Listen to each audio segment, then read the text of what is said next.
What's up, you guys? This is Adam Gillespie with the Ranted and Sweaty Calves coming at you with yet another video. This is going to be a relatively short one today because I don't really care about the Blue Beetle movie, even though I do like him as a character from DC Comics. I also think that this movie should have probably focused more on the original, well, not the original, but the Blue Beetle that people know, the Blue Beetle that kind of spawned the newer version, Ted Kord. That would have been an interesting one.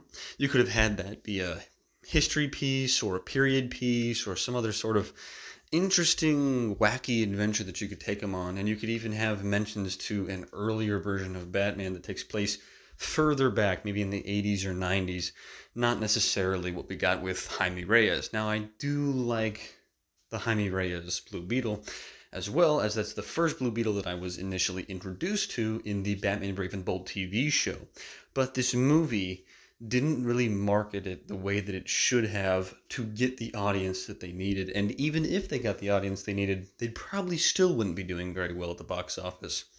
However, if DC actually cared about its fans, this movie may be doing better if it was in an established universe. That being said, this movie not being in an established universe and DC Comics and DC as a brand disrespecting their fans is spelling doom for this movie. And you can see that clearly in the box office numbers. Now, the budget of this movie was about $120 million, which is actually pretty low budget for a mainstream movie. However, when you consider the fact that this was initially intended to be a movie that would be put on HBO Max almost entirely and exclusively, the fact that this got a marketed mainstream theater release really explains why it is the budget is so low. This was not meant to be something seen hugely on the big screen.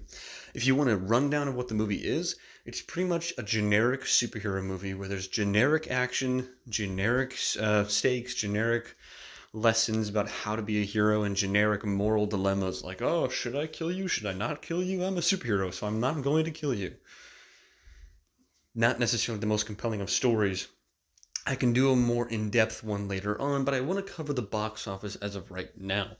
As you can see, the domestic box office is only $25,400,000. The international box office is $18 million. Now, the important thing to look at these numbers is the fact that this is a 3 to 4 day opening weekend, since most movies that have a full-on Friday have Thursday nights. And they've been releasing movies fully on Thursdays, from morning to night on Thursdays. So this has got at least 3 to 4 days under its belt, and it's only made $43,400,000 in total in the worldwide box office. Not very good. It's quite a bad omen, considering the fact that, again, the budget of this movie alone is $120 million. Not to mention the marketing costs. So we take the production and add another 1.5 to 2 times the initial production cost onto it with marketing. And there were tons of trailers coming out for this regarding the marketing. So they definitely spent a good $400 million potentially on the up end of costs to get this movie put out in the theaters. I'm going to say it's more likely to be around the $300 to $350 million range, considering the $120 million production cost. But that's still an inexorbitantly large amount of money for this movie to make back, considering the fact that it's had such an abysmal opening as of right now. I'm not even going to go through the amount of numbers regarding the theaters and the plays and the money per theater that was brought in on this, because it's really abysmal in and of itself to look at the opening weekend budget of this movie. The opening weekend box office draw alone tells us everything we need to know about this. It's a disaster, and DC pushed themselves into this corner. What could they have done differently? Again, I said it in the beginning of the video. Treat your fans well and establish a universe where you can take risks like Blue Beetle. That's all you got to do. They didn't do that, though. And because of that, this movie is suffering. And it's not even the worst movie to have ever existed. It's just generic and boring. And it's got the worst stereotypes you could possibly imagine to differentiate itself from movies that are supposedly stereotypical. Again, I can get into that in a movie review later, but the important thing about this video is the box office is suffering, not necessarily because people don't want to see a Blue Beetle movie, but because people don't want to support a brand that continuously spits in their face every chance it gets.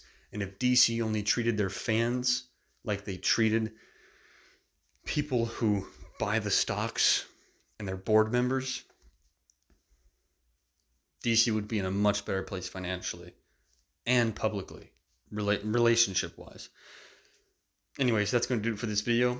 Let me know what you guys think in the comment section down below. Like this video if you haven't already. Subscribe and check that bell notification icon so you don't miss a single video that I upload. And check me out on my different socials, including Rumble. You can find me on Rumble at Rancit, capital R-A-N-T-S-I-T, all one word, no space, on Rumble. I appreciate you guys so much. I hope you have a great day and a great rest of the week.